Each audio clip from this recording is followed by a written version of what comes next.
Hello, I'm Rachel Hobson. And I'm Ruby Jones. Welcome to Spotlight.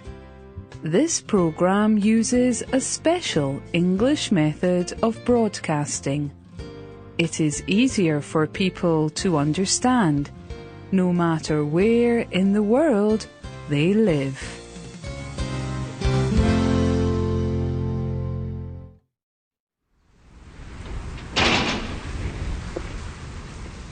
A young man steps out of a large grey building. The weather is very bad, windy, cold and wet. But the young man does not have a raincoat to wear. And he has never felt so cold in his life. He is afraid that he will be late for class. He looks around for some directions, but all the buildings look the same. Finally, he sees some people coming towards him. He knows that he should ask them for help, but his courage disappears. The students run past him, laughing. They do not notice how sad the young man looks. Everyone seems to know where to go and what to do, except for him. He feels lonely and worried. He thinks about his family and how far he is from home, and he remembers his father's words to him before he left, about how lucky he is to have a chance to study in the United Kingdom. But the young man does not feel very lucky. All he wants is to go home.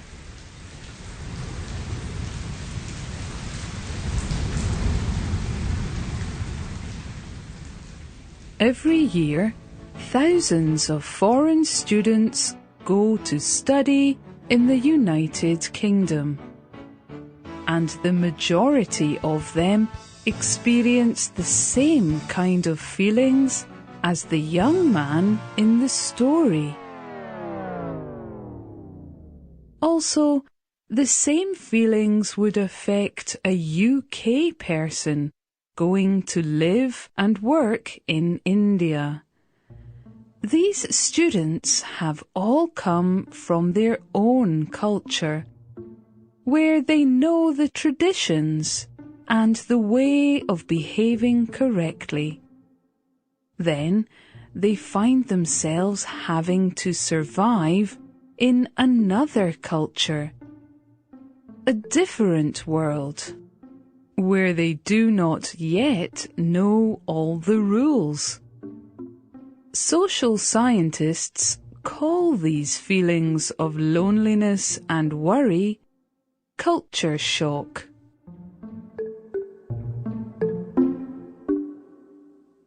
Kalervo Oberg was the person who first used the phrase culture shock. He was a Canadian social scientist. He studied human behavior in different situations. Oberg spent time observing foreigners coming to a new country. He described culture shock. Culture shock happens when people lose the signs of social behavior that they know. These signs are the 1,001 ways we learn how to act in everyday life. It is knowing when to shake hands, for example, or knowing what to say when we meet people, knowing when to accept or refuse if someone invites you to do something, knowing when people are joking or when they are serious. Oberg noticed that there seemed to be a number of steps in the process of culture shock. First, there is the honeymoon period. This is when everything in a new situation is fresh and exciting. Everyone seems friendly and welcoming.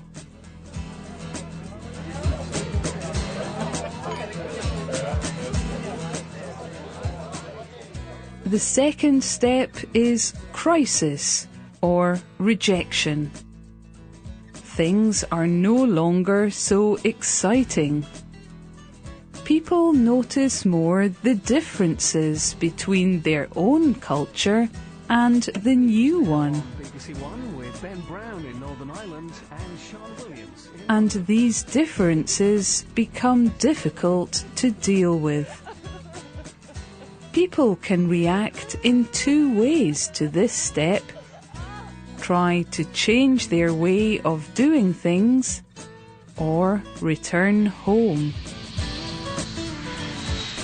Oberg calls the third step regression.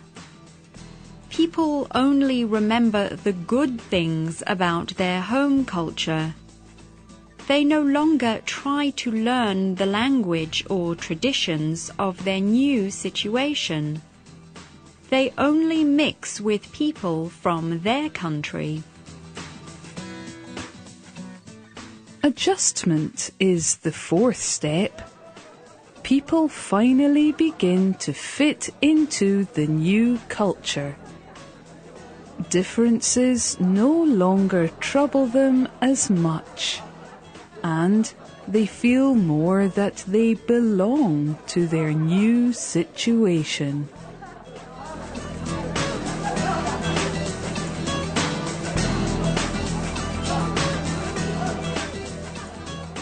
Nipan Manir is from India.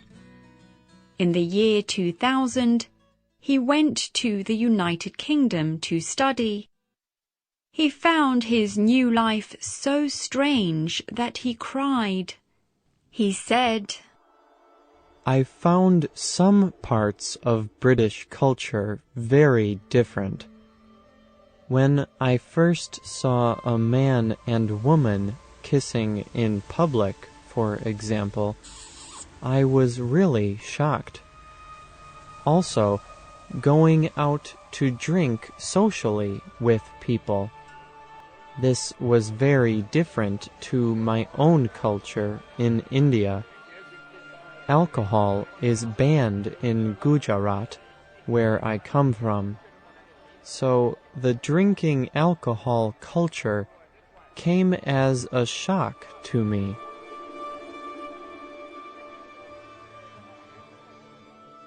But Nipan did not lose courage.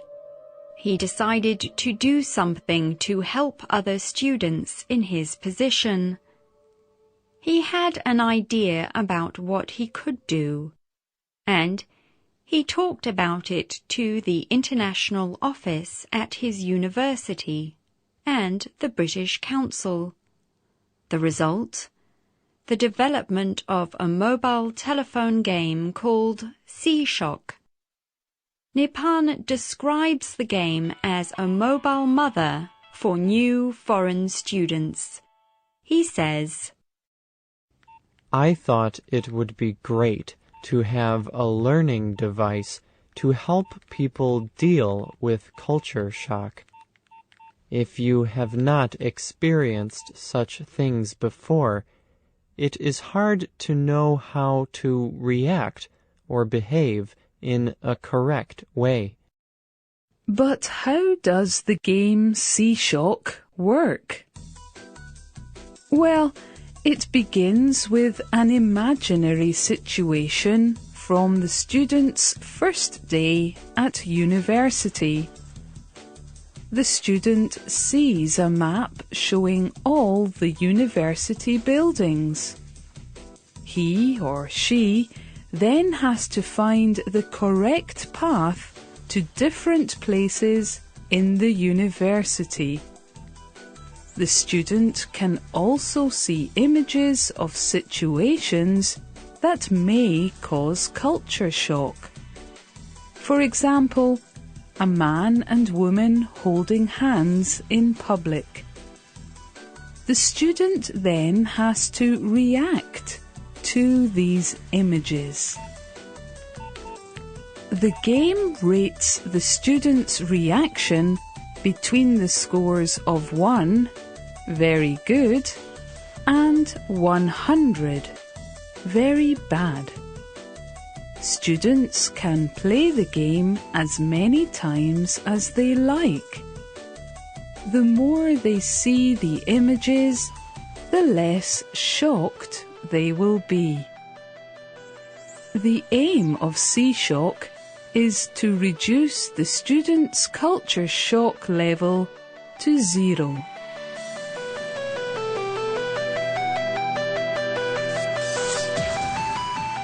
The C-Shock game also contains helpful information for new students, such as police and emergency telephone numbers.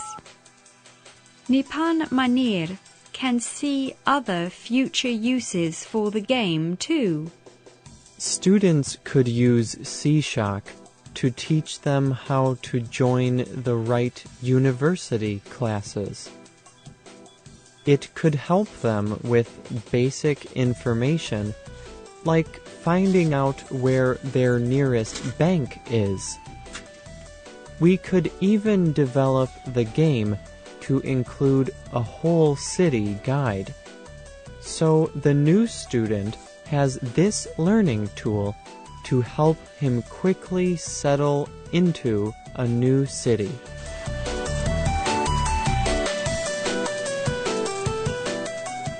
Nipan believes that a game like C-Shock is the way forward for foreign students, and he is looking for a business to invest money into the C-Shock project. He says, using mobile phone games to communicate with people and educate in this way is a new idea. I expect many other universities will use this idea in the future.